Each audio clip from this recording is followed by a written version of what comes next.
नमस्कार, दैनिक जिंदा सच में आपका स्वागत। आइए नजर डालते हैं अब तक की सुर्खियों पे।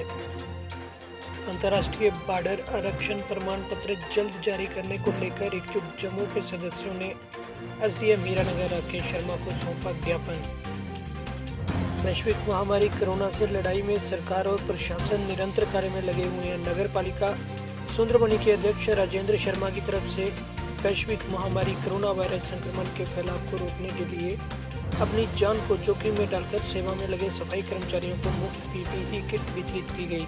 राजेंद्र शर्मा ने हर परिस्थिति में अपने कर्तव्य पर डटे रहने वाले कर्मचारियों का धन्यवाद भी किया। उन्होंने कहा कि अपने सफाई कर्मचारियों की सुरक्षा हमारी जिम्मेदारी है, इसलिए हमने आज उनको पीपीई किट मुहैया करवाई है, क्योंकि वह स्वयं सुरक्षित रहेंगे तो साफ सफाई के माध्यम से समाज को सुरक्षित रख सकने में महत्वपूर्ण सहभागिता निभाएंगे।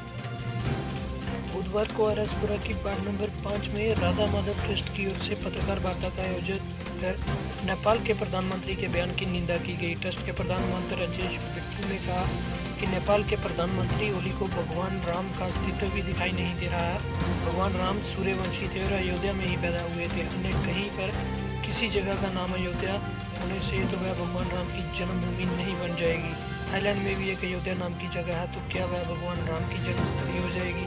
महंत राजेश बिट्टू ने कहा कि नेपाल के प्रधानमंत्री का खुद का राजनीतिक भविष्य संकट में है, इसलिए वह अपने यहाँ चल रही राजनीतिक अस्थिरता से ध्यान हटाने के लिए इस तरह की निंदनीय बयानबाजी कर रहे हैं।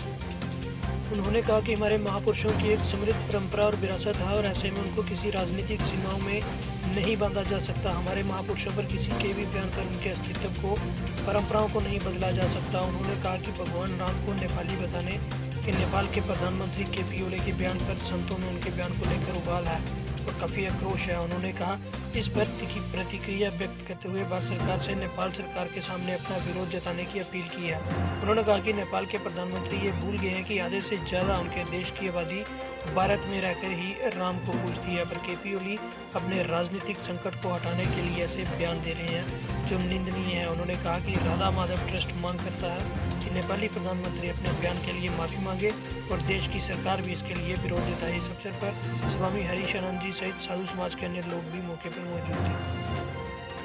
स्वर्णकार संघ आरएसपुरा के उप चेयरमैन रमेश कुमार ने बुधवार को अपने पद से त्यागपत्र दे दिया। आरएसपुरा में आयोजित एक पत्रकार वार्ता के दौरान उन्होंने इस बात की घोषणा की। उन्होंने अपनी खराब सेहत का हवाला देते हुए कहा कि वह पद पर न रहते हुए भी संघ के साथ चलते रहेंगे और जहाँ पर भी उनकी जरूरत होगी वहाँ कंधे से कंधा मिलाकर चलेंगे। उप चेयरमैन पद से त्यागपत्र देते हुए उन्होंने कहा कि उनकी सेहत पिछले कुछ महीनों से ठीक नहीं चल रही है, ऐसे में उन्होंने पद से त्यागपत्र देना ही बेहतर समझा। उन्होंने कहा कि उप चेयरमैन होते हुए उन्होंने पूरी ईमानदारी तथा मेहनत के साथ कार्य किया। सबसे पहले उनके साथ मेहनत भी मौजूद। आरएसपुरा ब्लॉक सुचेतगढ़ की हरिपुर पंचायत की सरपंच कनून चढ़वाल ने बुधवार को पंचायत के अधीन आते गांव मोखे में 2 गली को पक्का करने का निर्माण कार्य शुरू करवाया, जिस पर कुल 3 लाख रुपए की राशि खर्च की जाएगी।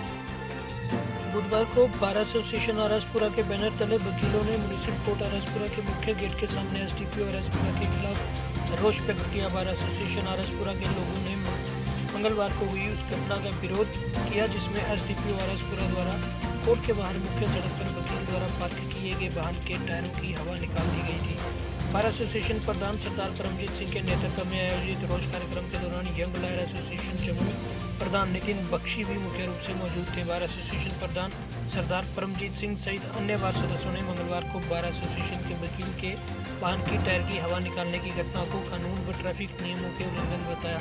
उन्होंने कहा कि किसी भी कानून व ट्रैफिक नियम में नहीं लिखा गया कि वाहन के टायर की हवा निकाली जाए। उन्होंने कहा कि एसडीपीओ आरएसपुरा को अगर कार्रवाई करनी थी तो वह वाहन का चालान काटते या फिर उसको ट्रैफिक नियमों के तहत सीज करते।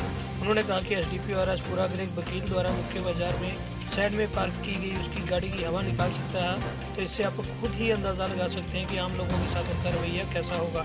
यंग लहर एसोसिएशन प्रधान नितिन बख्शी ने कहा कि ये सरासर गलत कार्रवाई है, इसको सहन नहीं किया जाएगा। उन्होंने कहा कि बार एसोसिएशन मांग करती है कि एसडीपीओ आरएसपुरा को इस घटना के लिए उक्त वकील से माफ़ी मांगे तथा भविष्य में ऐसी कोई कार्रवाई किसी के खिलाफ नहीं करेंगे के बारे में आश्वासन दें।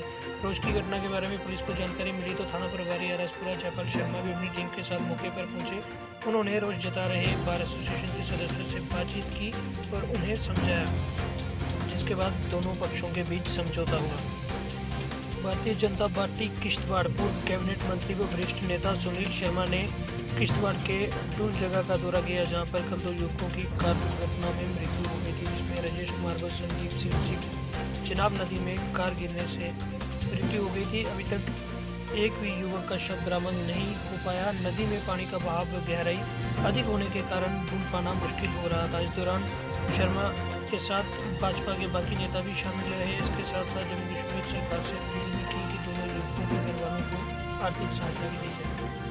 भाजपा के वरिष्ठ नेता और राज्य के पूर्व मंत्री चंद्र प्रकाश गंगा ने रामगढ़ में कार्यक्रम आयोजित कर CBSE की 12वीं कक्षा में अच्छे अंक प्राप्त करने वाले मेधावी छात्रों को सम्मानित किया। जम्मू कश्मीर में देश विदेश की तमाम जानकारियों को जानने के लिए बने रहिए दैनिक सिंह सब्सक्राइब।